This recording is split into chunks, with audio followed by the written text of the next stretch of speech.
Olá, turma, bem-vindos aí à última unidade da disciplina Psicofarmacologia. E nessa unidade nós vamos dedicar aí ao estudo da história das drogas de abuso. Estamos dentro do conceito de psicofármacos e são alguns dados importantes, nós que trabalhamos com saúde mental. Índices de autoextermínio em hospitais, clínicas, em profissionais da área da saúde caminham muito para o uso abusivo dessas substâncias, tá? E a gente precisa falar sobre isso, turma, é saúde mental dentro do contexto de psicofármaco e tomando cuidado com o acesso. Então, profissionais da área da saúde, né, seja qualquer frente da área da saúde que tem acesso fácil a essa medicação, precisa de acompanhamento, tá? Outro segmento também profissional que a gente precisa estar muito atento, cuidadores de idosos, cuidadores, né, pessoal da área de técnico de enfermagem, né, que atua como técnico de enfermagem. Então, trabalham com uma sobrecarga elevada de trabalho, tá? Uma sobrecarga aí de horas de trabalho e tem acesso à medicação. Então, é um público que precisa, sim, de um olhar atento, né? Porque, veja, gente, por que falar do abuso? Por que falar da droga de abuso, né? Exatamente pelo acesso a esse psicofármaco.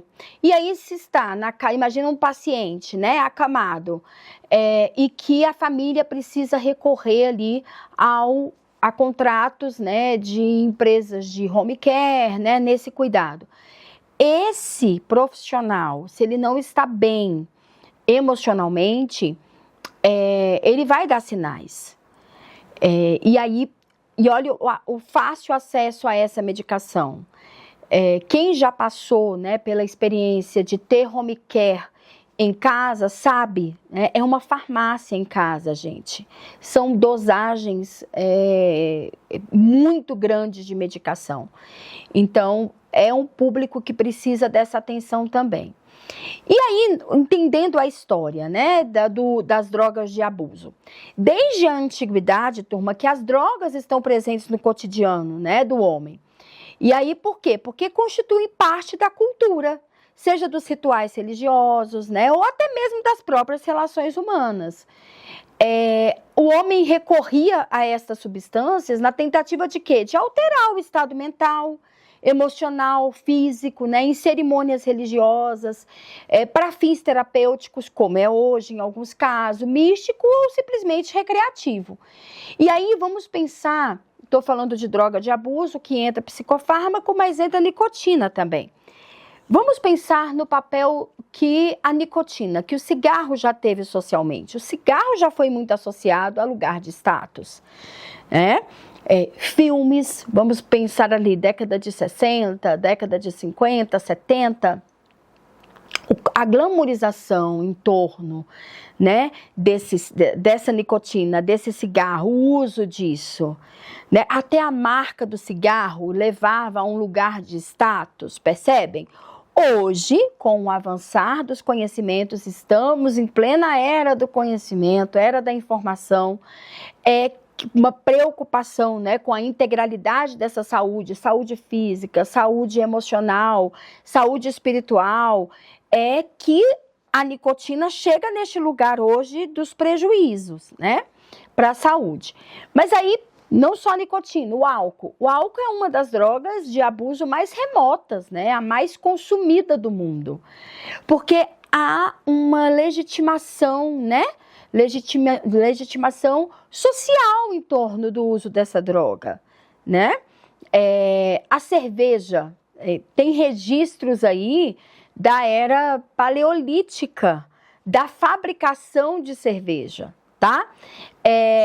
As primeiras descrições, né, de clínicas de intoxicação aconteceram também nessa era paleolítica aí. A utilização de drogas mais antigas remota a 5.000 anos antes de Cristo, em que o consumo incidia sobretudo na cannabis, né? E o uso do álcool. O ópio, né? O ópio, ele também, 2.500 anos antes de Cristo, chamou a atenção da civilização mesopotâmia, né? A semente da papoula ali integrava muitas vezes parte da alimentação da civilização. E aí, mais uma vez, para ser nocivo ou não, mais uma vez a gente remete lá a Galeno, né? Que nos traz a dosagem dessa medicação e o que dá a diferença entre o remédio e o veneno, né? A dosagem. Outro ponto importante, o uso do ópio, né? Como droga de abuso. Nos anos 60, a OMS sugeriu a mudança do termo hábito ou adição pela palavra dependência, 1960, que passou a se chamar, né, a dependência química, sendo definitivamente, né, sendo definida, como um estado físico e por vezes psíquico, caracterizado por modificações comportamentais que comprometem sempre uma compulsão na administração da droga de forma contínua ou periódica. Então, o que leva a essa dependência? É exatamente a modificação de comportamento. O termo viria mais tarde a ser novamente substituído pela expressão síndrome de dependência, tá? Que interrelaciona os conceitos de dependência física e dependência psicológica. As drogas da atualidade diferem em muitas características das já conhecidas do passado, por exemplo, a cannabis já utilizada há milhares de anos, foi sujeita, né, a nova técnica de produção e que vieram a alterar a potência tanto da resina como dos produtos, né, herbáceos. E aí a gente chega aí para poder entender o que é essa droga de abuso. No campo do consumo de drogas e da toxicodependência, né, a convergência de diferentes áreas científicas torna a definição e clarificação dos conceitos um processo complexo e nem sempre, né, consensual. Na literatura são descritas diferentes definições sobre droga. Vou trazer uma aqui para vocês do Gerves, que é de 1975. Ele sugere que droga é todo o conjunto de substâncias químicas introduzidas voluntariamente no organismo com o fim de modificar as condições psíquicas que, enquanto tal, criam mais ou menos facilmente uma situação de dependência do sujeito. Tem uma outra definição de escorratado. Ele diz o seguinte, em 1996, uma substância que, em vez de ser vencida pelo corpo e assimilada como simples nutrição, é capaz de vencê-lo, provocando em doses ridiculamente pequenas, se comparadas com as de outros alimentos, grandes alterações orgânicas, anímicas ou de ambos os tipos. Então, veja, para quem tem porque aí a gente vai tratar também do grau de tolerância, que no material eu destrinchei isso para vocês. O que é o grau de tolerância? À medida que o organismo ele vai se adaptando, né, com essa substância, pequenas doses podem já causar uma mudança de comportamento muito grande. No contexto drogas de abuso, é importante a gente se centrar nas principais substâncias que provocam perturbação na função cerebral. Então, o termo psicoativa, né, não estabelece uma relação direta com dependência, ao contrário do que a gente possa pensar. Então, o termo psicoativa é de que maneira que essa substância atua no cérebro. A dependência, ela também é definida a partir de várias abordagens. A primeira explicação sobre dependência fala sobre o produto, tá? Então o olhar é muito voltado para uma dependência do produto. A segunda explicação fala de dependência do produto e o indivíduo consumidor, então não só o que está consumindo, mas os reflexos disso nesse organismo, nesse indivíduo consumidor.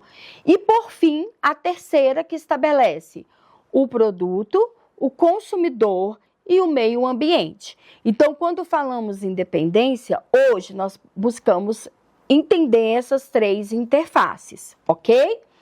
Lembrando, porque isso conversa com a subjetividade também. De acordo com a OMS, a dependência de substâncias refere-se a um estado psíquico ou físico acompanhado de comportamentos que incluem a necessidade do consumo de drogas, de forma contínua ou periódica, de forma a impedir o incômodo provocado pela sua ausência, considerando a dependência física e psicológica. Quando vamos fazer uma anamnese, nós precisamos compreender se há o uso de drogas de abuso, tá? Então, nós precisamos, algumas perguntas nos ajudam muito. Por exemplo, a pergunta mais comum é: você tem o hábito de beber? Aí a pessoa vai responder: só socialmente. Bebo só socialmente. Ok. Quer ver uma outra pergunta? Quer ver uma pergunta que nos esclarece muito? Qual horário você costuma beber? Você costuma beber pela manhã? Essa pergunta nos dá uma clara noção do nível de dependência. Beber socialmente, normalmente os eventos que têm bebidas, né, alcoólicas que são oferecidas, pessoal, se dá ali, né, do entardecer para a noite. Quando esse sujeito, quando essa pessoa vira e diz que faz consumo de bebida logo ao amanhecer, ela está trazendo para a gente uma busca de uma adição de comportamento, como a gente chama. Essa adição é buscando um alívio. Outra pergunta: alguém próximo a você te sinaliza? Você já ouviu a frase do tipo: você precisa beber menos, você tem que tomar cuidado com a quantidade que você está bebendo? Essa é uma outra abordagem que nos ajuda a identificar como que está esse uso, tá? Isso para álcool e drogas, para álcool. Para as drogas, nós podemos fazer aquela pergunta de praxe, né? Você faz uso de alguma substância química? E aí, aprofundar nesse quesito. Qual é a quantidade? E, turma, eu quero levar vocês assim, quando é esse sujeito que busca ajuda, a experiência que a clínica me traz é que ele, muito dificilmente, ele vai omitir dados, tá? Quando é ele que chega naquele ponto assim: eu não dou conta mais, eu preciso de ajuda. Ele vai chegar e vai falar abertamente: eu consumo grande quantidade. Quando eu vou para a cocaína, é grande quantidade de cocaína. E tem sido cada vez maior e eu estou perdendo o controle. A fala vai para esse campo. Agora, quando é uma busca involuntária, aí é mais difícil. Quando esse sujeito chega porque foi encaminhado por familiar, por outra pessoa. Aí nós vamos precisar de mais manejo, de mais tempo e paciência para chegarmos ao real quadro de dependência desse sujeito. Quero que vocês se lembrem dessa diferença aí quando estiverem lidando com esse conceito, tá? Vamos lá. E aí, turma, nós temos aqui também, tá? Estamos falando de psicofármaco, estamos falando também de situações de crise, onde o uso abusivo dessa substância, sim, pode trazer um surto psicótico. Lembra do quadro de delirium, que é diferente do delírio? O delírio é aquela crença obsessiva, né? Alucinação é aquela alteração de percepção para imagem e som. O delirium nós conseguimos ver dentro de um surto psicótico provocado por drogas de abuso. Então, o que traz nesse delirium? Esse delirium dentro do quadro de droga de abuso, você vai encontrar esse sujeito extremamente alterado no seu grau de consciência. Imagina o que o álcool faz, o que a droga faz, tá? Mas isso é passageiro. Passou o efeito dessa substância, esse delirium some, tá? Então, por isso a importância da gente poder identificar isso daí também. Caminhando. A síndrome de abstinência. A síndrome de abstinência, ela já é caracterizada por um conjunto de sinais e sintomas que se desenvolvem após a interrupção do uso intenso e prolongado de uma droga.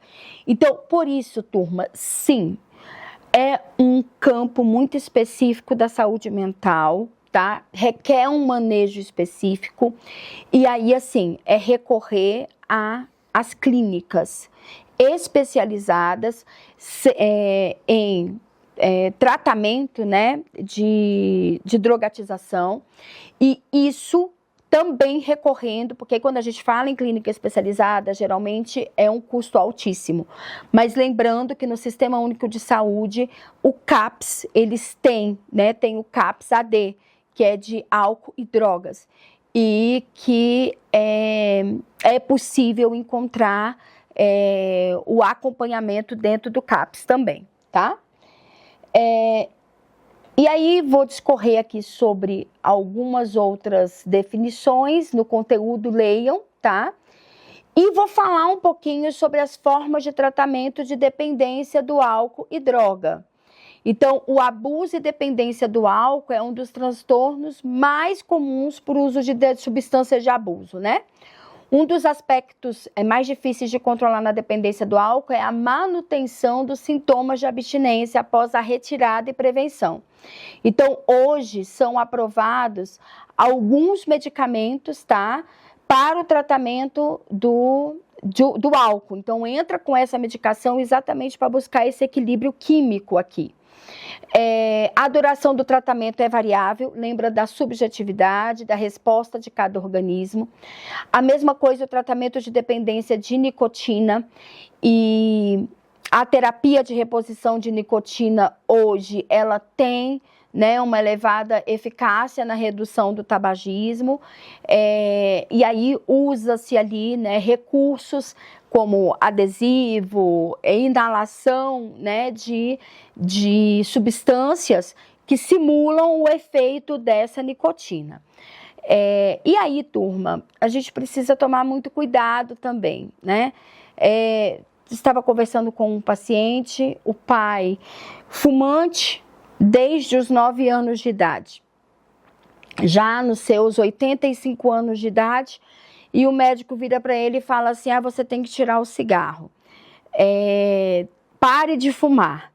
E aí eu estava conversando com esse paciente, olha o organismo, né, a dependência que já foi gerada dos 9 anos de idade aos 85 anos de idade, a quantidade de nicotina que é consumida, os efeitos disso nesse organismo.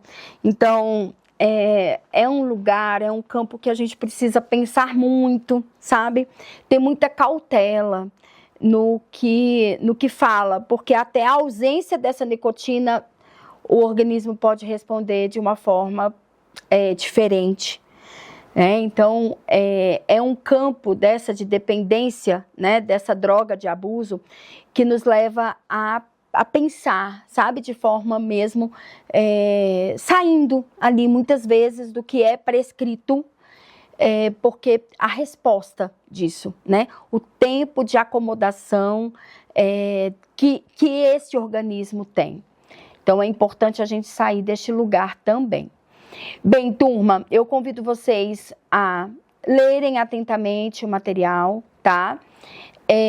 Façam aí as atividades que foram propostas, e psicofarmacologia é uma temática muito profunda. Nós vamos ter outras disciplinas que conversam com a psicofarmacologia, então não se preocupem em relação a isso, tá? Porque nós vamos ter oportunidade de aprofundar essa disciplina ao longo aí da nossa grade curricular. Turma, obrigada pela disposição, pelo interesse de vocês e vamos juntos aí nessa jornada.